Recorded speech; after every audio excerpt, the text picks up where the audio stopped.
اعوذ باللہ من الشیطان الرجیم بسم اللہ الرحمن الرحیم ومن يرغب عن ملة إبراهيم إلا من سفه نفسه ولقد اصطفيناه في الدنيا وإنه في الآخرة لمن الصالحين صدق اللہ العظیم۔ سورۃ البقرہ آیت نمبر 130۔ دنیا میں انسانوں کے مقامات اور مرتبے ان کی صلاحیتوں اور قابلیتوں کی بنیاد پر دیکھے جاتے ہیں، لیکن آخرت کے حوالے سے اللہ تعالیٰ نے سب کے لیے برابر موقع رکھا ہے۔ امیر ہو یا غریب، کمزور ہو یا طاقتور، پڑھا لکھا ہو یا ان پڑھ، آخرت کی محنت میں ایک دوسرے سے ہر کوئی آگے نکل سکتا ہے۔ مثال کے طور پر اللہ تعالیٰ نے ایک بندے کو 10 لاکھ دیا ہے اور دوسرے کو 1000 دیا ہے۔ اب اللہ کے راستے میں خرچ کرنا ہے۔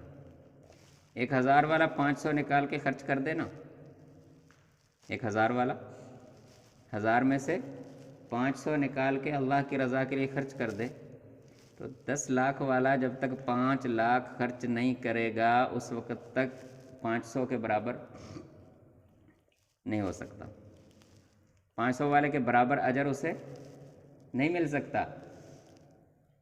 اس لیے غریب بندہ آخرت کے اعتبار سے کبھی مایوس نہیں ہو سکتا، غریب بہت جلدی آگے نکل جاتا ہے۔ اسی طرح ایک پڑھا لکھا ہے، عالم ہے، اور ایک ان پڑھ ہے، اس نے پڑھا لکھا نہیں ہے۔ تو پڑھا لکھا جب تک اپنے علم کا پورا حق ادا نہیں کرے گا، غریب آدمی ان پڑھ آدمی اللہ کے دین سے محبت کرتا ہے، جتنا اس کے پاس علم ہے اس کے مطابق بس اللہ کی عبادت میں لگا رہتا ہے، اس کے پاس علم ہے ہی نہیں کہ وہ دوسروں کو سکھائے یا آگے بڑے کام کرے، تو وہ تھوڑی محنت کر کے پڑھے لکھے سے آگے نکل جاتا ہے۔ معذور ہے، معذور آدمی ہے، کھڑا ہو کے نماز نہیں پڑھ سکتا، بیٹھ کر ٹیک لگا کر نماز پڑھ رہا ہے، ذکر کر رہا ہے، اور طاقتور صحت مند آدمی کھڑا ہو کے پڑھے گا تو اس کے برابر ہوگا، وہ بیٹھا اسے آگے نکل جائے گا، آگے بیٹھا محنت کر لے گا۔ تو آخرت کے اعتبار سے اللہ تعالیٰ نے سب کے لیے برابر موقع رکھا ہے، کوئی پیچھے نہیں رہ سکتا کسی سے۔ ہاں دنیا میں ہوتا ہے، یہ بھی ایک امتحان ہوتا ہے، دنیا میں اونچ نیچ، لیکن آخرت میں اللہ تعالیٰ نے سب کے لیے برابر موقع رکھا ہے۔ جیسا بھی کوئی ہو، تو کامیاب لوگوں کے راستے پر چلنا، کامیاب لوگوں کے راستے پر چلنا، کامیاب لوگوں کو اپنا آئیڈیل بنانا، یہ اللہ تعالیٰ کی طرف سے قرآن مجید میں اکثر اس چیز کی دعوت دی جاتی ہے۔ کبھی صحابہ کرام کی مثالیں بیان کیں، کبھی انبیاء کرام کی مثالیں بیان کیں۔ ان مبارک آیات میں اللہ تعالیٰ نے حضرت ابراہیم علیہ السلام کا کچھ واقعہ ہم پچھلی آیات میں پڑھ چکے ہیں، تو ان کو مثال بنا کے پیش کیا کہ دیکھو ابراہیم علیہ السلام کیسے کامیاب ہوئے، کیسے انہوں نے بلندیاں حاصل کی، دنیا میں بھی انہوں نے اللہ تعالیٰ سے کتنی نعمتیں مانگ کر لیں اور آخرت میں کتنے بلند مقام پر چلے گئے۔ اب ان کے راستے پر چلنا کون پسند نہیں کرے گا؟ حضرت ابراہیم علیہ السلام کے راستے پر چلنا کون ہے جو پسند نہیں کرے گا؟ تو اللہ تعالیٰ نے خود ہی فرمایا کہ جو حضرت ابراہیم علیہ السلام کے راستے پر چلنا پسند نہیں کرے گا تو صرف اور صرف بیوقوف نہیں کرے گا۔ جو حضرت ابراہیم کے راستے کو نہیں اپنائے گا، وہ تو جب اللہ تعالیٰ نے انہیں حکم فرما برداری کا دیا تو انہوں نے فوراً اپنا سر جھکا لیا کہ یا اللہ میں حاضر ہوں، جو حکم میں حاضر ہوں، اور اپنی اولاد کو بھی وصیت کر کے گئے۔ ایک تو دعائیں کی، دوسرا وصیت کر کے گئے۔ حضرت یعقوب علیہ السلام، حضرت اسحاق علیہ السلام، حضرت اسماعیل علیہ السلام، اسماعیل اور اسحاق بیٹے تھے، حضرت یعقوب علیہ السلام پوتے تھے، تو ان کو بٹھا کر ان کو نصیحت کی کہ بیٹا دیکھو اللہ تعالیٰ نے ہمارے لیے اسلام کو منتخب کیا ہے، ہم اسی پر چلتے اچھے لگتے ہیں، اسلام کو چھوڑ کر چلتے ہوئے ہم اچھے نہیں لگتے، اسی پر چلتے ہم کامیاب ہیں، دیکھنا مرتے دم تک اس پر قائم رہنا، مرتے دم تک اس راستے کو نہ چھوڑنا۔ تو اللہ تعالیٰ فرماتے ہیں انہوں نے اپنے کام کر لیے، وہ اپنے اس وعدے میں کامیاب چلے گئے۔ اب تمہارا یہ کہنا کہ ہماری نسبت ان سے ہے، ہم ان کی اولاد ہیں، فلاں ہیں، یہ کام نہیں آئے گا۔ ہاں، ان کے راستے پر چلو گے تو ان کے ساتھ جا پہنچو گے منزل پر۔ اگر صرف نسبتیں جوڑتے رہو گے کہ ہم فلاں کی امت ہیں، فلاں کی اولاد ہیں، فلاں کی امت ہیں، فلاں کی اولاد ہیں، تو یہ سراسر بے وقوفی ہوگی تمہاری۔ یہ ان مبارک آیات کا خلاصہ ہے، ہم اس کو پڑھتے ہیں۔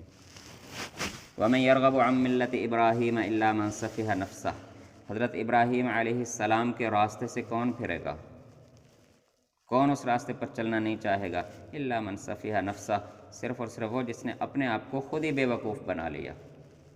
ایک ہوتا ہے نا کسی دوسرے کو بے وقوف بنانا، ایک ہے اپنے آپ کو خود ہی بے وقوف بنا لینا، کہ دنیا کے لالچ میں، دنیا کے حرص میں، دنیا کی ترقیوں کا دھوکہ اپنے آپ کو دے کر خود اپنے آپ کو بے وقوف بنا کر دنیا کے پیچھے چلا دینا، دنیا کی ترقیوں کے پیچھے بھگا دینا۔ اللہ تعالیٰ فرماتے ہیں جو اپنے آپ کو بے وقوف بنائے گا نا، وہی ابراہیم علیہ السلام کے راستے پر نہیں چلے گا۔ وَلَقَدِ اصْطَفَيْنَاهُ فِي الدُّنْيَا، ہم نے ان کو بے شک دنیا میں بھی منتخب کیا، دنیا میں بھی ان پر بڑے بڑے انعامات کیے، اور آخرت تو پھر آخرت ہے۔ وَإِنَّهُ فِي الْآخِرَةِ لَمِنَ الصَّالِحِينَ، آخرت میں تو وہ بڑے صالحین میں سے، بڑے اونچے مقامات والوں میں سے ہوں گے۔ اذ قال له ربه اسلم، جب حضرت ابراہیم علیہ السلام سے ان کے رب نے کہا، اللہ تعالیٰ نے کہا اسلم، اے ابراہیم اطاعت و فرما برداری کرو جو تمہیں حکم مل رہا ہے۔ قال اسلمت لرب العالمین، انہوں نے فوراً کہا میں رب العالمین کا فرما بردار بن کر چلتا رہوں گا۔ ووصى بها ابراہیم بنیہ ویعقوب، اور انہوں نے حضرت ابراہیم علیہ السلام نے اپنے دونوں بیٹوں کو اور اپنے پوتے یعقوب کو وصیت کی، یا بنیہ، اے میرے بیٹو، ان اللہ اصطفیٰ لکم الدین، بے شک اللہ تعالیٰ نے تمہارے لیے ایک دین منتخب کیا ہے، ایک دین چنا ہے، تو اب اس سے دائیں بائیں نہ ہونا۔ فلا تموتن الا وانتم مسلمون، مرتے دم تک اس پر قائم رہنا، دیکھنا موت تمہیں آئے تو صرف اور صرف مسلمان ہو کر آئے، اسلام سے دائیں بائیں تمہیں موت نہ آئے۔ ام کنتم شہداء، کیا تم اس وقت موجود تھے؟ کیا تم نے وہ وقت دیکھا تھا؟ اذ حضر یعقوب الموت، جب یعقوب علیہ السلام کا آخری وقت آیا۔ اذ قال لبنیہ، انہوں نے اپنے بیٹوں کو نصیحت کی، اسی طرح جس طرح ابراہیم علیہ السلام نے اپنے بیٹوں کو کی اور پوتے کو بٹھا کر کی، اس طرح یعقوب علیہ السلام نے اپنے آخری وقت میں اپنے بیٹوں کو نصیحت کی۔ ما تعبدون من بعدی، میرے بعد کس کی عبادت کرو گے؟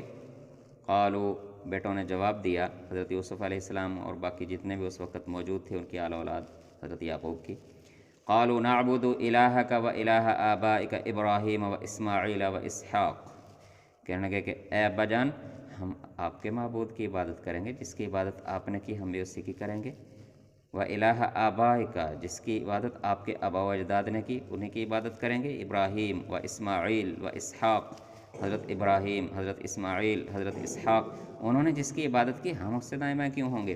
الہ واحدہ، معبود تو ایک ہی ہے، معبود تو الہ تو ایک ہی ہے نا، جس کی آپ عبادت کرتے آ رہے ہیں ہم بھی کریں گے۔